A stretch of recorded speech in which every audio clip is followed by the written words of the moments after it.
Welcome back to the lineup here on Radio DePaul, Chicago's College Connection.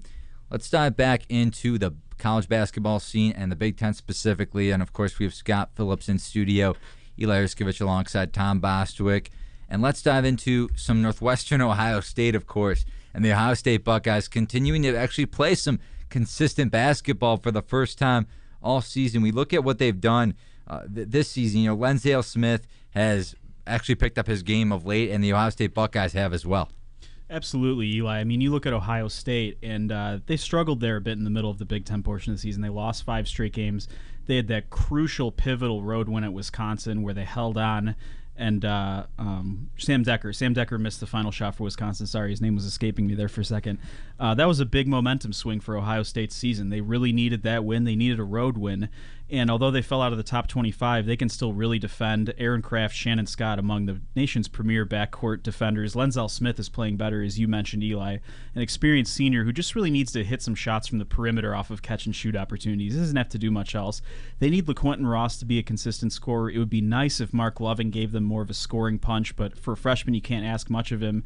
And really, this Ohio State team just needs to manufacture all the points that they can get. Aaron Craft, for as great of a defender as he is, has a tough time creating opportunities off the dribble for himself or his teammates. They just don't have a lot of guys that can go and create shots except LaQuentin Ross. And sometimes he's one of those guys where he misses his first shot of the game and it throws him in a funk. And all of a sudden, he can't hit anything, and Ohio State has 40 points with 6 minutes to go. So we'll see how they do from here on out. I'm not optimistic because of their offensive deficiencies. I think they can really defend and that could get them places, but I don't think they're any kind of major threat at this point for any kind of titles or anything like that. Yeah, I couldn't agree more. Obviously, there was a lot of hype with this team with the great start that Ohio State had, but when you have games where you can barely get to 40, 50 points, it doesn't bode well. You mentioned they can defend as best as anybody in this country can, but they really have trouble scoring the ball, and they have the talent to score the ball, and that's the most frustrating thing with this team. And you think that Mata's got to be frustrated because LaQuentin Ross is a guy with a lot of talent, and Smith obviously they both have enough talent to score the ball, but not on a consistent basis. And without that consistency, it's a tough time to see Ohio State going anywhere in the tournament, aside from maybe the first or second rounds. Well, I think not having a big man in the low post obviously has something to do with that. I mean, you look at what they have. Amir Williams is not someone I think you can depend on in the low post. They had Jared Solinger, who obviously had his struggles against the Cuse, but they pulled out that one, and then they couldn't win that game against Kansas in the Final Four. And then you look at what they had in Greg Oden, and not the injury problems with Greg Oden. Now he's finally having some consistency with the Miami Heat, of course. And NBA fans are saying, why is he finally doing this with the Miami Heat and not with the Portland Trailblazers? But I think that's the main problem with Ohio State. They don't have a back-to-the-basket big man. That's part of the issue. I think that their lack of perimeter shooting hurts more than their lack of a big guy because it drives home the point that there's nobody to throw the ball into to collapse a defense in the first place. Their shooters are moderate to average at best. I mean, Sam Thompson is okay off catch-and-shoot scenarios. LaQuentin Ross, again, can get hot at times. Lensdale Smith is an okay shooter. Aaron Craft and Shannon Scott, decent shooters. Delavale is an okay shooter off the bench. He runs hot and cold. But again, none of these guys are consistent three-point shooters. They don't have a John Diebler anymore who at 6'5" can just rain threes while they had a guy like Solinger working in the post. Ross was the shooter who hit the big shot against Arizona, and then Diebler hit the big one against Kentucky, I believe, a few years ago in the tournament. Yes, and this Ohio State team, again, their outside shooting's okay, but it becomes worse because the perimeter defense can stay home on them. They don't have the consistent offensive threat, as you mentioned, Eli. And when you combine those two things, that's when you get offensive point totals that are consistently in the 40 to 60 range. And against some of these new high-scoring teams with the way the rules are playing, that's not going to win you games in the NCAA tournament in certain teams. You have to be able to score. You have to be able to understand that you have to get points in certain ways. And Ohio State can't do that at times. Yeah, I mean, but you look around this Big Ten at a lot of these teams, a lot of the top teams in the Big Ten, they have their trouble scoring. They go through several minutes in each game having a tough time scoring. Looking at Wisconsin is one of them. Obviously, losing 5 of 6 earlier, people thought Wisconsin and Bo Ryan may have lost the form they had showed early in the season. But obviously, winning 4 straight here, including wins over Michigan State and Michigan, I think Bo Ryan feels good about where this Wisconsin team is right now. And maybe they found that offensive groove that they need heading into the tournament. You mentioned they have that sort of they'll defend you for 35-second mentality and more slow it down. They're not going to get out there and run it. But I like Wisconsin right now in this Big Ten. Yeah, Tom, you mentioned, and Scott, you mentioned this as well, the Bo Ryan slow ball pace, which I think is just so prone to happening, especially in the NCAA tournament. We saw it against Ole Miss last year, where they just couldn't get a bucket when they needed one. That was just so crucial for them down the stretch. But let's turn the corner to another Big Ten basketball team who just can't seem to put a basket on the scoreboard. The U of I Fighting Illini. They cannot win a basketball game, it seems like, in the Big Ten Conference. Looking at this U of I Fighting Illini team, they did beat Minnesota of late, but other than that, they lost to Ohio State last Saturday. A surprising Minnesota win on the road, I should say, losing to Nebraska on the road. And again, I think it all falls back to that Northwestern loss in Evanston back in the early January, early December. I think that just hurt them so bad. They beat a very good Missouri team, and they lost on the road, a close game to Oregon. I think you're absolutely right, Eli. When you lose a game because a team has more heart than you, which is what happened when they lost at Northwestern, that can have a devastating effect on your season, especially when you have a team of guys like Illinois that's very freshman and transfer based, and you're trying to mesh everyone together. There's a lot of new pieces on that team this year. A lot of guys that haven't faced adversity together. And I think once they lost to Northwestern, which to Northwestern was their biggest game of the season, they needed that win badly. They wanted to beat them badly. I don't know if you saw the video of Northwestern celebrate that win afterwards, but they were jumping around the locker room. A national championship. Exactly. It was Chris Collins' first ever Big Ten win. They weren't expected to win, and it was a huge win for him in that program in Northwestern. But for Illinois, looking on the other side of the coin, it was a damaging loss for them. They haven't played nearly as good since. You look at games like the Wisconsin game where they just get shell-shocked and give up 50 points in the first half. Like they'll be in a game, and then all of a sudden some bad possessions here and some hero ball there, and you have a 50-35 score. And some of those games are tough to win in the Big Ten because you're facing national title contenders and consistent top 25 teams.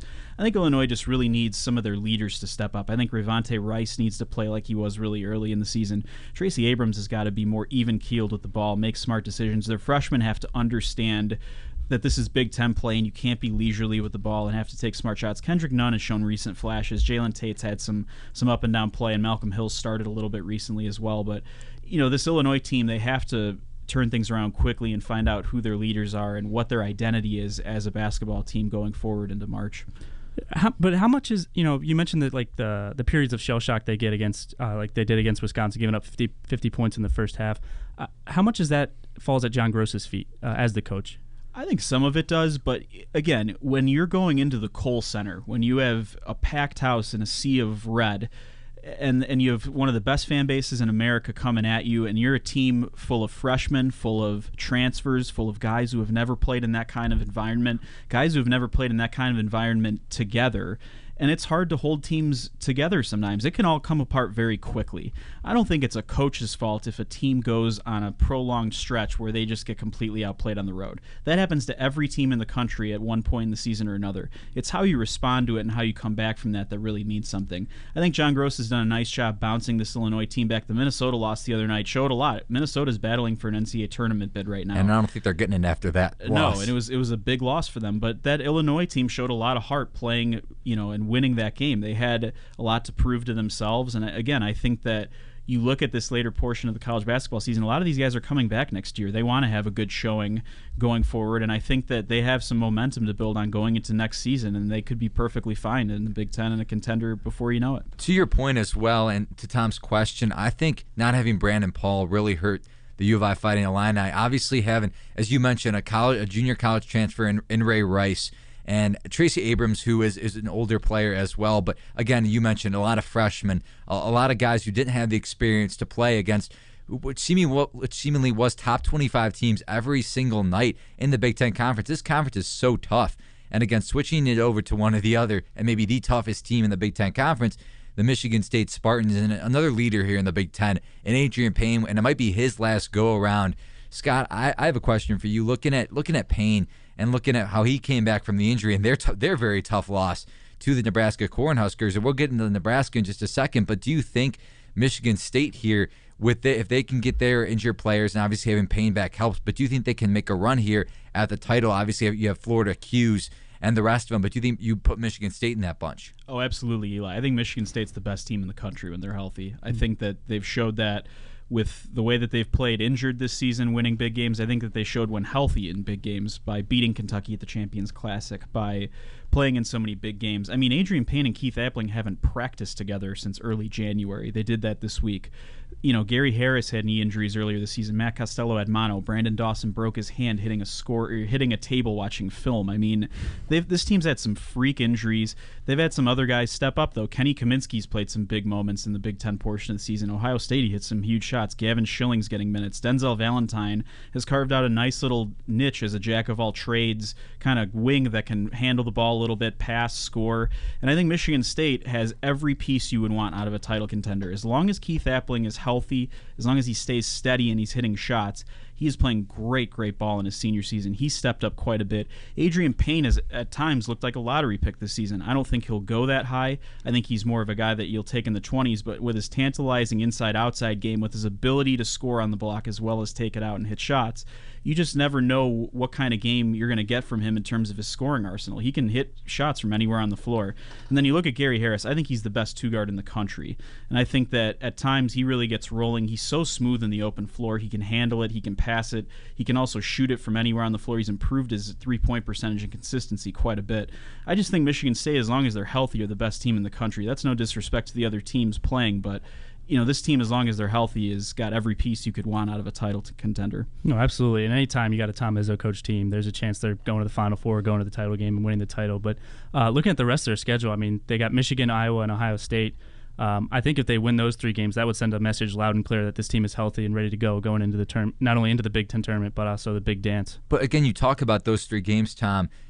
We talk about overlooking a game. The Purdue game tonight is huge because you can't overlook Andre Hammonds and this Purdue basketball team. Purdue had Indiana at home, and again, the Purdue-Indiana rivalry, you can knock all the records out the door for that game. And again, I have a friend at Indiana, a couple friends there, and they said they were just, again, shell-shocked to see their team just get destroyed on the road at Purdue. I think Michigan State can't overlook Purdue.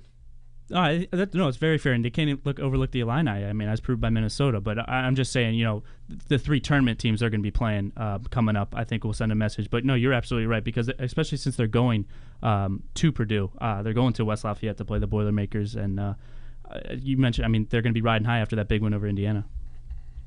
You know, Michigan State, as I said, I think they're, as long as they're healthy, a title contender. I think that those three games, as you mentioned, Tom, are big key to things, but I think that they're better than all of those teams. They can outscore Ohio State. They're more experienced and tough than Iowa is. And against Michigan sometimes struggles to find consistency now that they've lost Mitch McGary and some of their punch with Trey Burke being gone. You know, that being said, they still have to overcome those three games. They still have to get healthy in the first place. And the Big Ten Conference Tournament is always wild. There's always crazy things going on from the first round all the way through to the end. And you just never know what kind of team that they're going to face, even in the first or second round, that could really pop up and give them a major challenge. So they have a lot of challenges before the tournament, but I think they'll be battle-tested and prepared. One more question here for you guys. Obviously, Nebraska has a shot maybe to make a run, but they have a few more games to do that to make a couple pushes. Teron Pettaway, am I pronouncing that right? Pettaway, okay, so a little quicker pronunciation there. Teron Pettaway, looking to be possibly maybe the best and maybe the Big Ten player of the year, averaging 17.7 points per game and 5.2 rebounds per game. Scott, would you give him the Big Ten player of the year if the season ended right now and Nebraska had a berth in the NCAA tournament? I wouldn't necessarily give him Player of the Year honors. I think that, or Big Ten Player of the Year. I'm sorry, Big Ten. Either way, I wouldn't give him Big Ten Player of the Year honors at this juncture. I think that what Nebraska's done has been phenomenal. They've picked up some wonderful wins this season. Tim Miles has really turned things around. 10-1 at home. Yeah, I mean, and the thing is, that's a brand new arena that they've opened in Lincoln. Sold out every single game before they even, played a game this season. It has been packed. Nebraska ball is the slogan that they're throwing around the state. The Sea of Red has moved from the football stadium to the basketball stadium. It is loud in there. It is tough to win. I think Ohio State saw that. They were the first major competitor to lose at Nebraska this year, and a lot of teams have fallen there since. I think that the big question for Nebraska is, can they win big games on the road consistently? They pick up nice wins here and there. They're good at home, as you said, but in order to be an upper echelon Big Ten team and be considered an NCAA tournament team, I think that they need to string together some road wins here. They need to get some top 25 wins. Petaway is playing very well. Siobhan Shields is